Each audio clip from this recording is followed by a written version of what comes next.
CSWD office as update no sa ato ang disaster response nga gitagnak no after sa nahitabo nga sunog sa barangay Nabago o sa barangay Tab. So for the barangay Nabago, which is fire incident last August 9, 2026, so that was Sunday. I think around mga 10 o'clock no sa morning ang maong panghitabo. So usually ang City Social Welfare Development Office is activated naman tayo no ang atong ikatang response. So immediately nag-proceed mi sa location which is nasa Purok 3, Barangay Nabago, Surigao City. So pag-abot na mo sa area mga around 12 to 1 o'clock, medyo kuan pagka-jud law pa nag-aso-aso pa dito no. Then gi-gather na mo ang mga kaubanan no, our social workers and our development workers. So we immediately conducted the assessment sa ato ang for the totally and partially damaged houses together with mga kauban po nato sa city government no, mga offices to really assess no kinsa gyud ang mga affected family. So actually ang office naka-profile mi nga we have 42 household or houses affected. One is partially damaged and 41 totally damaged.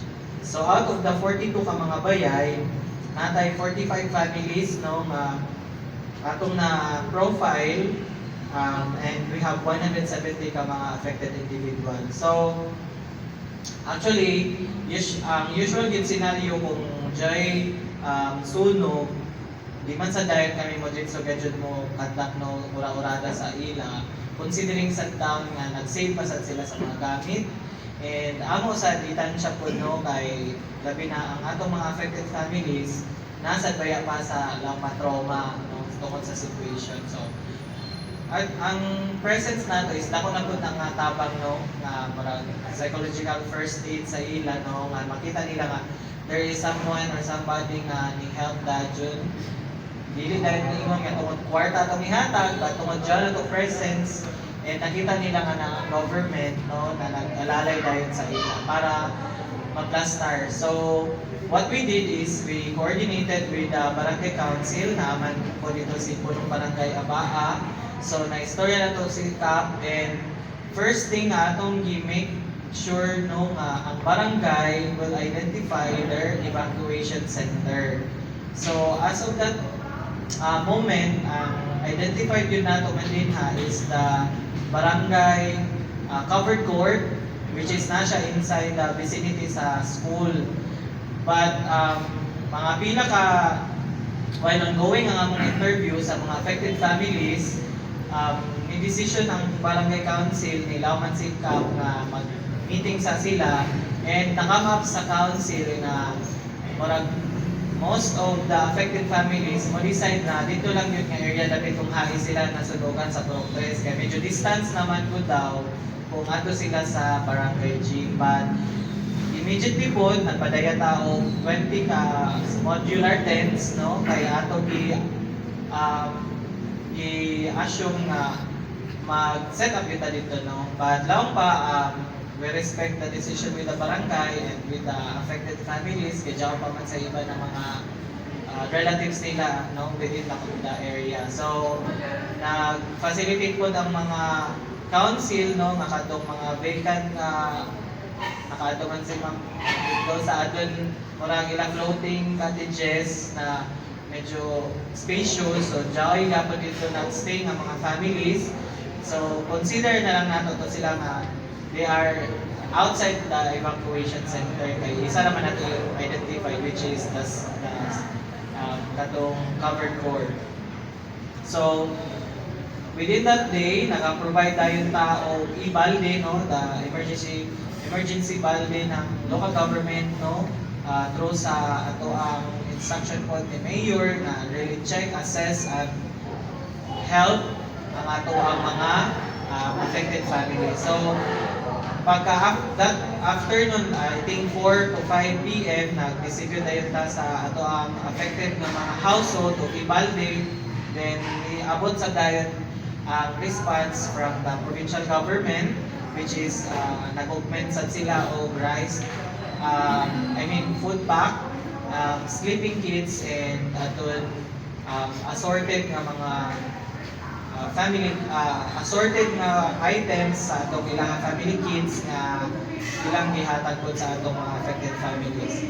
For the next day nga atong gihimo, nilibot na sa mga offices na possible nato mahimong partner sa response like the PSWDO sa provincial government for additional support like financial assistance. Then ato po tayo visit sa DSWD satellite office, and even visit po ta sa office ni Congresswoman Bernadette Barbers, and also office sa National Housing Authority. So, as of the moment, dili pa ko maka-provide sa inyo sa exact na assistance because it depends pa sa matag agency, and same with the NHA, it depends upon sa availability sa ilang resources or fund. So, status atong nabago nga affected families, ongoing nga mo ang compliance sa mga documentary requirements, no, kay it's naman yung mga attachment. And sa to silang yun, no, nga while nag-comply ka sa nabago, nahitabo po lang sa TAF barangay na fire incident. So sa awareness, no, na around like I think 12 noon, no, nag-start. So immediately nag-instruct ko sa among mga social workers o development workers to ato na daan sa area kay per experience yun medyo dagko man yun or medyo nakita naman nato nga dili lang isa or duha ka household ang possible nga naapektuhan. So bisag na ongoing pa ang Bureau of Fire o buwan sa sunog, dito nang among staff sa area gadjud para join na sa among initial na observation, then makamapping na po kung asa ang possible evacuation center. So aman to actually with the barangay council, ang first yun nga na-declare ni punong barangay HISTA is ang TAF National High School as the evacuation center. But actually, ato man dyan identified, no, as evacuation center aside sa Nueva Gym sa TAF. So, later on, after na nagikan sila kapitan and tinawag na sila dito from Espina, tinawag na sila sa area, kay gilibot magod namo dito, gikan mi sa TAF National High School, ang amo dito observation, kasagaran dyaon is dili ba dyan ang ilabayan na sa unong walang,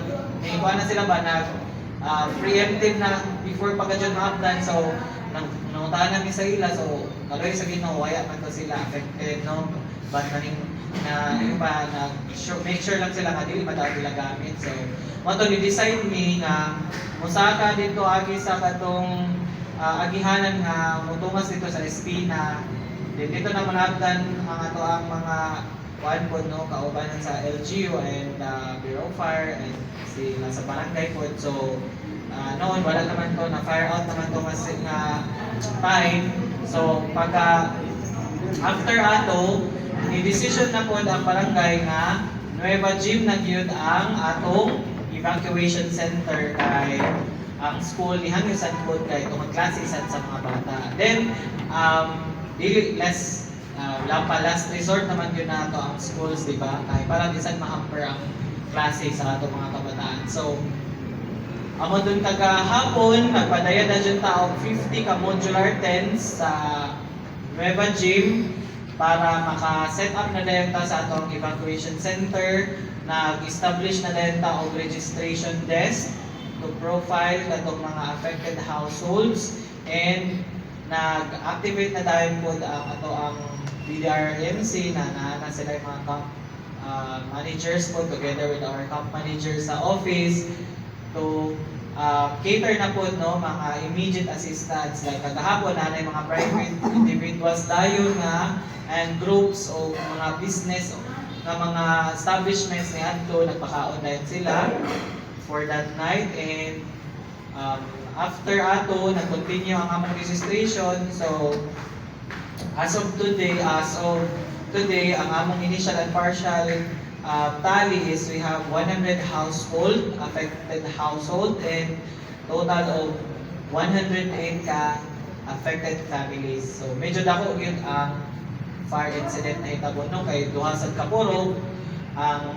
affected. So with this data kagabi no, naamang yun kami sa evacuation center, nihawag dito around 1 AM na. So amon sa gi-make sure na plaster na dito, na mahilo na ang mga families na yung mga assigned modular tents. So amo na dyan na to na before mini output sa area, dihapon ang provincial government po dahil na naghatag po silang augmentation. Pero same nga mga batch items no, sa nabagog sa TAF, naghatag po sila dahil itong 2 liters itong 10 liters to ka bottle, tapos katong sleeping kits, food pack, and katong sa assorted nga family kits nila. So this morning, nag-conduct na sa tao structural assessment no, sa ato ang area together with our team from the LGU, the city planning, the engineering, the OPMO, to assess the structure no, sa ato ang mga affected household, and also revalidate no, because per experience, naging tayo mga reports, no? Minimal siya pero medyo maka-cause magod siya, no? O kanang inaccuracy sa atong data kay naging may observations, no? Nayuban na muadto sa evacuation center na sa actual is need pa i-verify din ang ilang mga household, no? Kung part ba siya sa affected na mga household or dili. So again, we are thankful po no, sa mga individuals and mga private groups na immediately nag-provide og assistance, no, relief assistance sa atong mga IDPs na magandang tawag no, sa term kanang sa mga evacuees, karon internally displaced persons naman no, IDP. So continue ang among coordination with the CDRMO, CDRMC members, and other mga national agencies for possible assistance sa ating mga IDPs.